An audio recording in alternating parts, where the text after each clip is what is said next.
Welcome to the second chapter of Takemake. You are about to embark on a grand adventure that will defy all expectations. I am today's story master, Renee. If you're not sure what exactly a story master is, think of my role as something like an all-knowing auxiliary narrator here to enhance your listening experience. Although we have a wonderful cast of voice actors and actresses who have provided their talents for the character dialogue in each chapter, as the story master, I will be the one to read aloud anything that is a visual or an action sequence. For example, I will be the one to let you know if Takemake ran really fast or if the sky turned red. You are about to enter a bizarre yet enchanting world of mysteries and secrets abound. We're so glad you're here, and welcome back to the world of Takemake.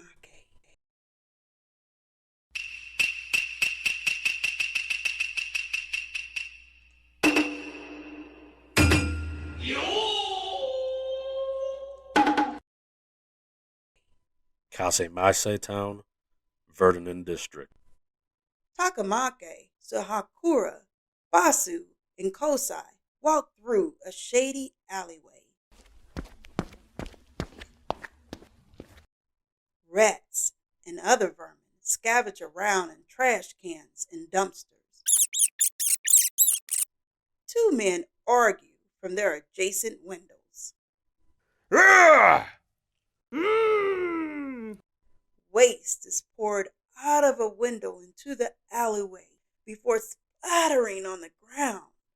The smell of waste looms in the air. Sahakura and Basu each hold their breath. You guys act like you've never walked through a shady alleyway before. Why in the world are we in a place like the Verdennen district? What could he be thinking? Kousagi chews on a water gun while walking nonchalantly through the alleyway. What a dangerous place to take us on our first mission.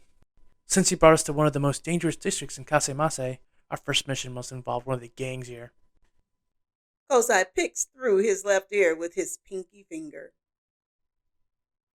Takemake walks ahead of Basu and Sahakura while observing the sights.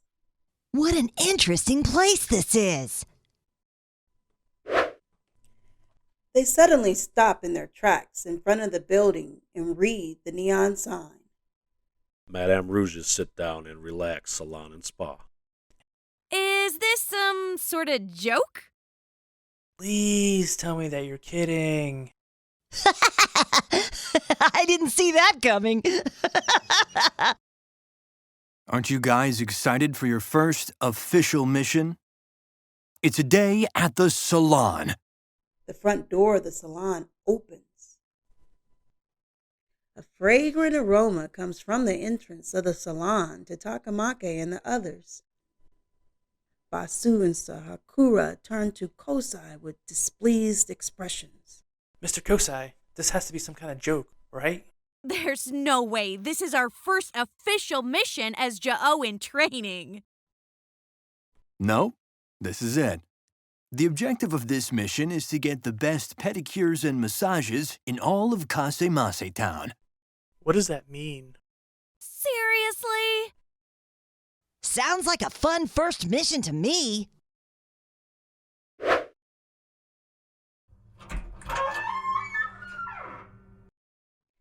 Several young men and women stand before them. Welcome back. One of the young women hands each of them a pamphlet. It must be a dream. This has to be a dream, right? Hello there, ladies. It's been a while. I haven't kept any of my regular appointments since the summer ended. Madame Rouge was worried that she scared you off after the last time. As if that dragon lady could scare me off. Oh, you know if she heard you call her a dragon lady, she would let you have it for sure. I'm not scared of that old broad. A door in the back of the salon is suddenly flung open. A pair of scissors is launched towards Kousagi. Kousagi instinctively catches the pair of scissors with his two index fingers. A woman's voice calls out from the back of the salon. You mind repeating that, Kosai? A beautiful yet domineering woman in a gorgeous deep red satin robe approaches Kousagi.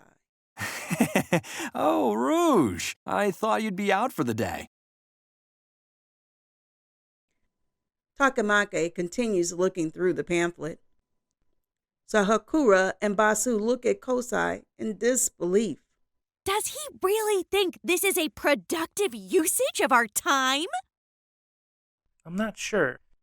Kousagi slides several money bills across a counter to the beautiful woman.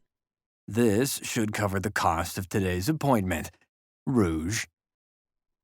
Rouge stuffs the bills inside of her brassiere. That takes care of your today's payment. Now there's the matter of your past visits. Now, no need to get greedy. Out of the blue, Takemake steps in front of Kousagi at the front of the counter. How may I be of service to you today, young man? He presents the page of the pamphlet to Madame Rouge. Could I get this package, please? You have quite the eye, young man. That's our Blue Toe Shamla. It's one of our most popular spa packages. I just like the sound of a free brunch platter. I'll go ahead and order that one for all four of us. I guess this is our life now. Guess so. Takemake maneuvers his hand around a platter of sandwiches before grabbing a club sandwich. Coco soaks Takemake's feet before looking up at him with a shocked expression. Really? You're from the mortal world? Takemake takes a bite of his sandwich. If that's what you call my world, then yeah, I guess. Wow. You must have such an interesting life then. Yeah, I've had some really fun adventures. Rouge reclines in a chair facing them. Coco has always had a fascination with things she deems interesting. Because there's so many interesting things out there, Madame Rouge. Oh yeah. That's for sure. I wish there were more interesting guys like you in Kasemase Town, Takemake. Oh, yeah. He's interesting, all right. With such a big town, I'm sure there's bound to be lots of interesting guys here. Well, I did have a date with the leader of a gang the other day. He must have been pretty interesting, right? Well, at first I thought so as well. But, you see...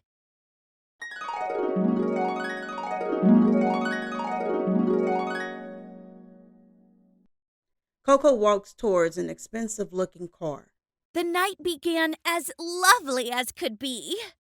A large, brawny, and very intimidating man opens the car door for Coco. He was so chivalrous and so considerate. Coco and her date stroll down the cobblestone road. People on the street avoid crossing their path. He was very enjoyable to be around. And he told the funniest jokes. They walk into a prestigious restaurant and are led to a fancy table in a room lit by candlelight. The maitre d' trembles in fear in the corner of the room. He was such a romantic at heart. Coco's date eats a platter of lobster in a grotesque fashion.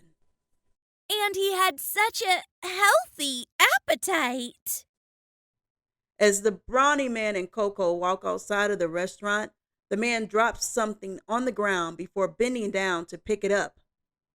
But then... The brawny man's backside is exposed as he bends down. When he bent over, I saw his butt crack.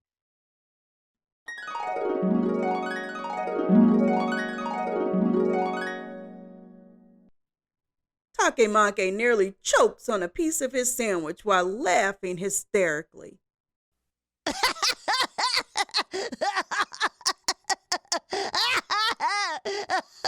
That's hilarious. You're shallow in the worst ways, Coco. Coco covers her face in embarrassment. Does stuff like that really matter to girls? I don't blame you. If I saw that, I would have vomited. Ugh. Oh, please don't agree with her, Sahakura. It is a silly reason, isn't it? Who cares? If that's your reasoning, who cares if it's silly or not? I agree. So, what happened after that? After that, we ended our evening, and I haven't contacted him since. That's probably for the best. Hopefully he gets the message and doesn't try to ask you out again.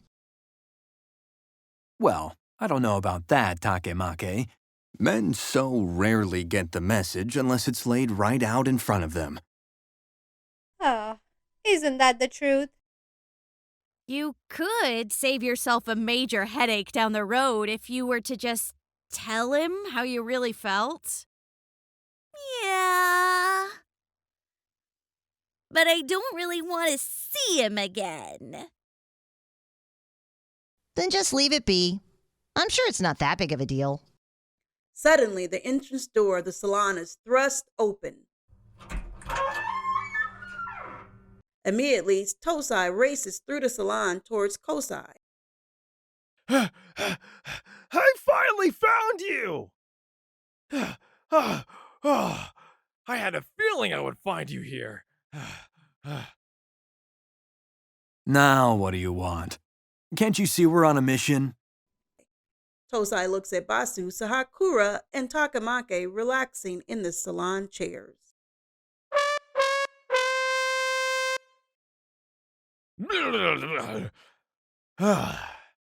I don't have the time or the energy to debate your ethics, Kousagi. There's an urgent matter that we need to discuss. I'm sure it can wait until after our pedicures. You cannot be serious, Kousagi. No, it cannot wait until after your stupid pedicure, Kousagi. So Kousagi doesn't just act this way around his students. He's a slacker around everyone. Fine, fine. What is it? I might have overstepped when I admitted Takemake into the academy. I planned on going over Dean Bart's head and getting permission directly from Jasa, but it looks like Bart somehow caught wind of it. And? And now I've received orders to drag you guys to Dean Bart's office so that he can access the situation for himself. Great. And I'm sure he's not a happy baby right now, right? Of course he isn't. Baby? Takemake, Basu, and Sahakura walk out of the front entrance of the salon. Madame Rouge and Coco follow closely behind them with a satchel in hand. Madame Rouge places several sandwiches into the satchel before handing it to Takemake. It's a shame you have to leave so early, but I've packed some sandwiches for you guys in that satchel. Really? Thank you. Something tells me if we let you hold this, we wouldn't see a single one of these sandwiches. I'm not stingy. I always share my food. Kousagi walks out of the front entrance of the salon towards Takemake and the others. Of course, our vitally important first official mission had to be cut off because of a bureaucratic mishap. Figures. Does he seriously believe getting a mani and pedi is vitally important? Takemake? Huh? I hope we can see each other again soon. I mean, I hope you'll come back to the salon again for another appointment. Okay, sure. Kousagi, Basu, and Sahakura bow respectfully to Madame Rouge, Takamake notices them bowing before doing so himself. Thank you very much for your services. Thank you very much for your services.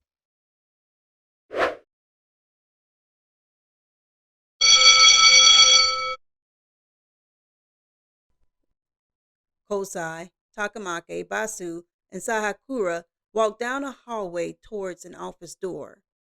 Kousagi slowly opens the door. A steel rattle is sent flying towards Kousagi's head. Kousagi narrowly avoids the rattle.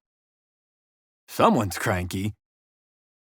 Suddenly, a baby jumps on top of the desk in the middle of the room.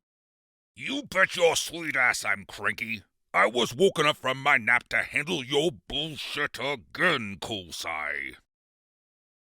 My bullshit? A woman rushes into the office with a bottle in hand.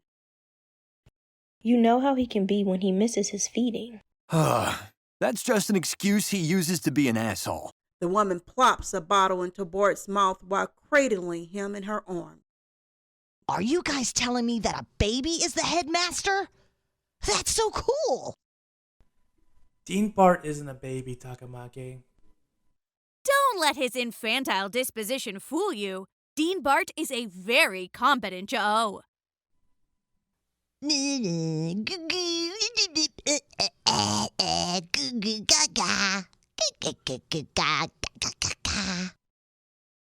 didn't hear a single thing we said, did you?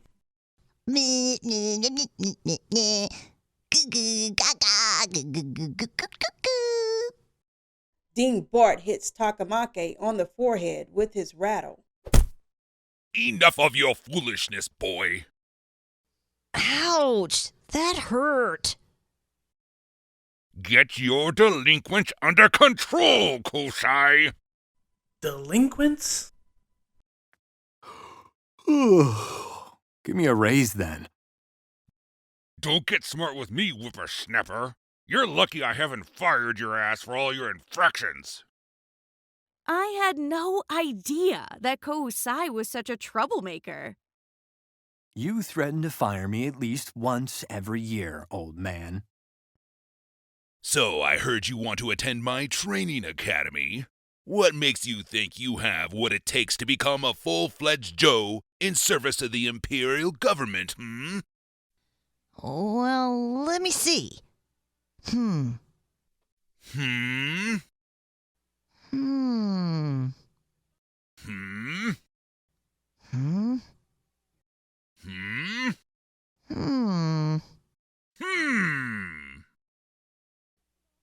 I'm not sure I have what it takes to become a Hojo or whatever, but I'm gonna try my best.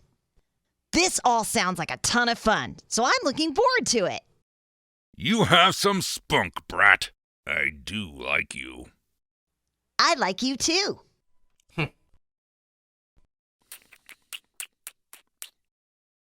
I must say that your charisma has impressed me.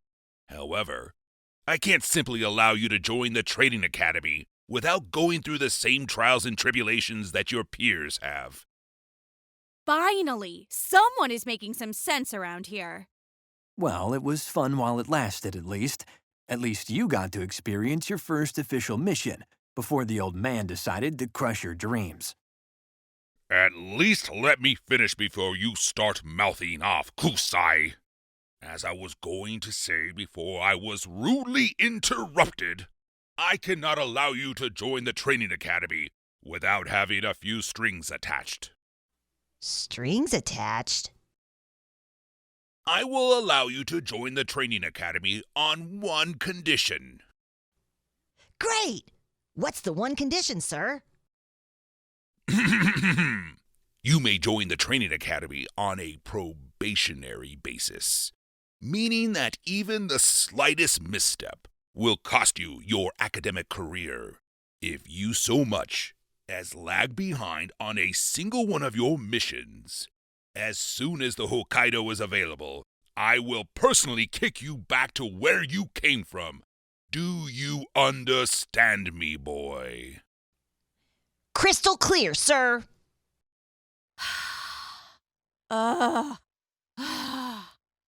Great.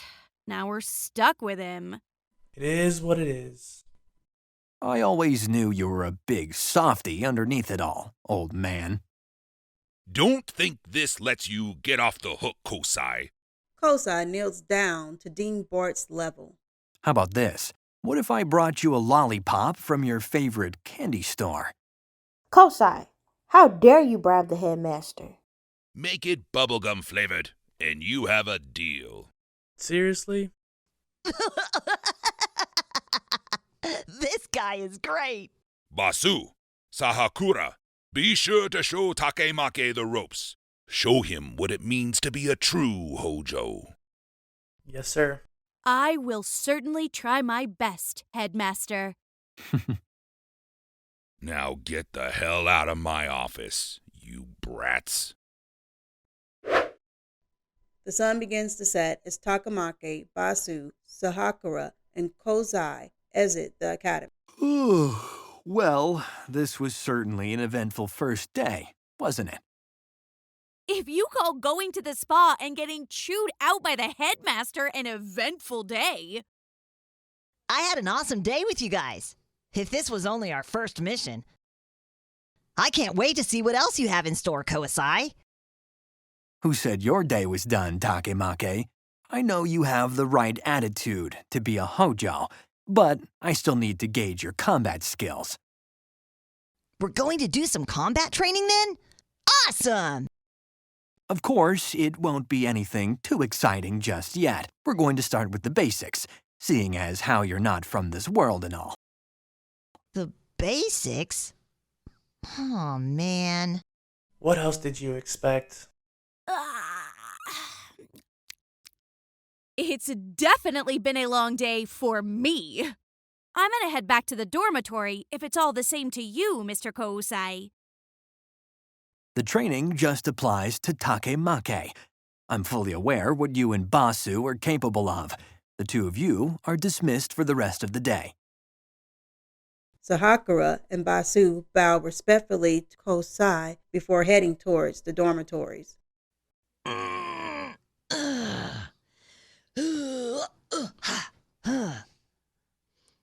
I'm ready when you are, Mr. Kousagi. All right. Someone's an eager beaver. I like the enthusiasm. Try to keep it up. Takemake Town, Verdennen District. Madame Rouge's sit down and relax salon and spa. Coco walks towards the dumpster adjacent to the salon.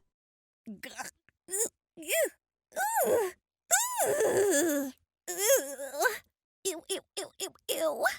Ew. Icky. Ew. Why was I the one placed on trash duty? Coco opens up the sliding doors of the dumpster. Suddenly, a figure approaches Coco from behind the dumpster. Miss Coco. The figure grabs Coco by the wrist, causing her to recoil in shock. Coco manages to free herself from the figure's grasp. My apologies, Miss Coco. I didn't mean to startle you. Who are you? What do you want from me? Boss Gargo sent me. He wanted to know if you've been receiving his gifts or not. Oh, you're one of Gargos's men. Oh, it's you, Hey Follow. Yes, I received the gifts. That's good. Phew! I was worried I'd have to break the delivery boy's legs. So what do you think of the flowers? Boss handpicked them himself. They were fine. It's just... It's just what? Are you allergic to flowers or something? No, it's nothing like that. You see, I'm in love with someone else. Eh? Hayflow collapses on the ground in shock. Outskirts of the Verdennen District, a certain hideout. A large and intimidating figure rocks back and forth in a chair in a dimly lit room. Several henchmen cower before him in the corner of the room. We're sorry, boss. The boss glares at the men with piercing eyes. What do you mean all the chocolates were sold out? How is my darling Coco supposed to think lovingly of me all day without her favorite chocolates? A scrawny man approaches the boss meekly. He just figured Coco could wait a couple of days for her chocolates. The scrawny man stops in front of him. The boss reaches his large hand out towards him. Did you just say that my Coco should wait for her chocolates? The boss grabs him by the head. Who the hell do you think I am? The boss throws him towards a wall. He is sent crashing into the wall.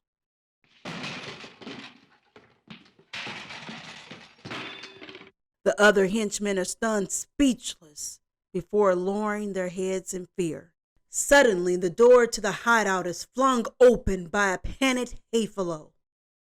Boss, we have big trouble. No, major trouble. Coco's wants someone else. What? Things aren't looking good in the verdennen district.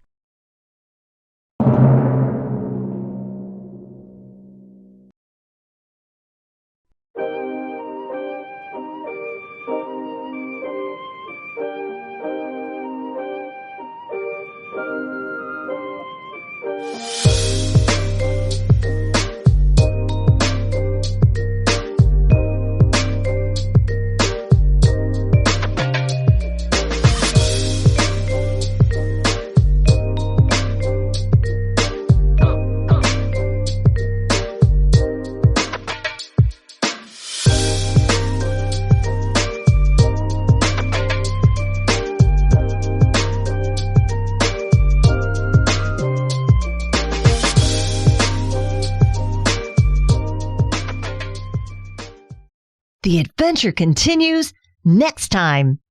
If you liked today's adventure, don't forget to like and subscribe to our channel.